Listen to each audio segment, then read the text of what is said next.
dalam Keluaran 25 ayatnya yang ke-8. Dan mereka harus membuat tempat kudus bagiku, supaya aku akan diam di tengah-tengah mereka.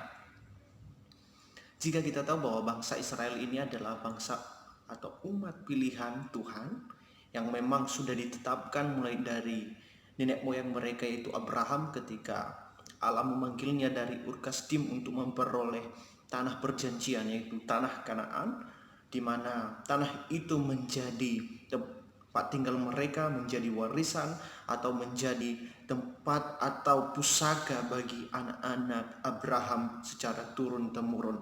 Namun oleh karena kehendak Tuhan, mereka diperbudak di Mesir 400 tahun, dan ketika itu mereka dituntun keluar oleh Tuhan oleh perantaraan Musa, seorang hamba Tuhan yang berkenan di hadapan Allah.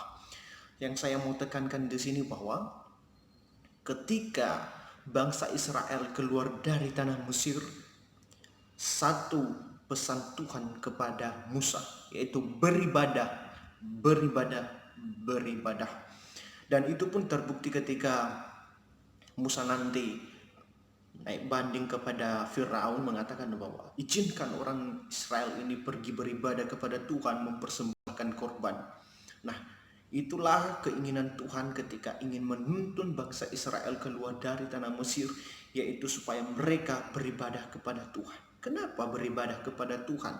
Karena orang Israel sudah jauh dari ketetapan Tuhan. Jika kita tahu bahwa Abraham adalah orang percaya, dan dia dikatakan pun bapa orang percaya, karena imannya yang begitu besar kepada Allah, sehingga sesuatu pun yang tidak ada saat itu dia mampu percaya.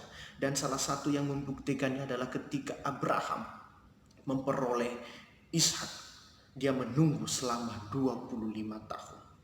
Dan itu bukan waktu yang cukup singkat, melainkan lama sekali, dan itu memerlukan waktu dan kepercayaan yang benar-benar teguh di dalam Tuhan. Dan Abraham mampu melaluinya meskipun banyak godaan-godaan yang membuatnya luntur di hadapan Tuhan. Tetapi satu keyakinannya bahwa apapun yang telah ditetapkan, dijanjikan oleh Tuhan akan terjadi adanya. Ketika orang Israel sudah berseru kepada Tuhan karena mengalami penganiayaan, penindasan selama 400 tahun di Mesir, maka Tuhan mendengar jeritan mereka, Tuhan mendengar seruan mereka, maka Tuhan melepaskan mereka dari perbudakan itu. Tujuannya cuma satu, memulihkan relasi antara Tuhan dengan umat Israel, bahwa mereka mempunyai Allah yang besar, Allah yang kuat, Allah yang dahsyat, yaitu Yahweh, yang mampu memberikan mereka kekuatan, memberikan mereka semangat baru, memberikan mereka juga tanah, yaitu tanah perjanjian. Nah, untuk itu saudara, ketika sudah berlanjut waktu, ketika mereka keluar dari tanah Mesir, Keluaran 25 ayat 8 ini, Tuhan berfirman kepada Musa bahwa engkau harus membuat tempat kudus bagiku, supaya aku berdiam di tengah-tengah orang Israel, supaya aku dapat menikmati persekutuan dengan orang Israel. Dan kita tahu bahwa kemah suci yang dibangun oleh Musa adalah tempat untuk beribadah kepada Tuhan. Tempat beribadah kepada Tuhan. Beribadah artinya mempersembahkan sesuatu kepada Tuhan, untuk memuliakan Tuhan, untuk memuji Tuhan, untuk membesarkan nama Tuhan melalui korban api-apian, korban bakaran, korban keselamatan, korban penghapus dosa, dan segala sesuatu bentuk korban-korban yang memang dipersembahkan oleh bangsa Israel kepada Tuhan sesuai dengan ketentuan-ketentuan. Dan kita bisa melihatnya di Imamat 1 pasal 1, pasal 2, pasal 3, pasal 4, pasal 5, pasal 6, dan seterusnya. Bagaimana Tuhan sudah mengatur sedemikian rupa korban-korban tersebut, namun semuanya untuk persembahan. Dan kita harus mengetahui bahwa tujuan Allah semata-mata untuk bersekutu dengan bangsa Israel, supaya bangsa Israel dapat memiliki relasi yang intim dengan Allah, supaya bangsa Israel mengenal Allah yang besar, yang telah memanggil nenek moyang mereka, yang telah dipercayai oleh nenek moyang mereka, yang telah memberikan mereka tanah perjanjian, yang telah memulihkan bangsa mereka. Dan tempat ibadah ini merupakan tempat yang menjadi sentral bagi bangsa Israel. Karena kenapa? Karena di situ mereka bertemu Allah yang penuh kasih, yang membebaskan mereka, yang memberikan mereka berkat-berkat. Artinya apa?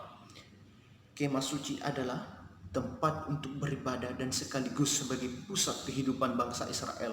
Untuk itu saudara, pelajaran untuk kita yang kita bisa ambil sampai saat ini adalah pusat kehidupan kita adalah Kristus. Yesus Kristus adalah tabernakel kita, dia adalah kemah suci kita di mana kita berdiam, dan dia berdiam di dalam kehidupan kita melalui Roh Kudus yang selalu mengajari kita, menuntun kita. Bahkan ketika kita membaca di 1 Korintus 3 ayat 16 berkata bahwa tubuh kita ini adalah bait Allah. Untuk itu kita harus menjaga tubuh kita, menjaga seluruh organ-organ tubuh kita.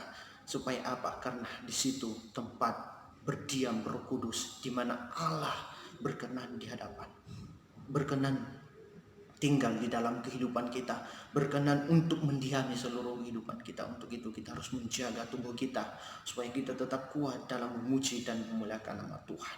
Bahwa tujuan Tuhan menetapkan kita untuk hidup sampai saat ini adalah untuk kemuliaan namanya, memiliki persekutuan yang benar dengan dia, memiliki relasi yang intim dengan Tuhan, di mana kita dapat memiliki pengalaman-pengalaman hidup melalui keseharian kita, melalui kegiatan-kegiatan yang kita lakukan. Dan biarlah semua segala sesuatunya hanya untuk kemuliaan nama Tuhan di surga saja. Terima kasih telah menyaksikan renungan ini, dan kita akan bertemu dalam video-video selanjutnya. Tuhan memberkati. Shalom.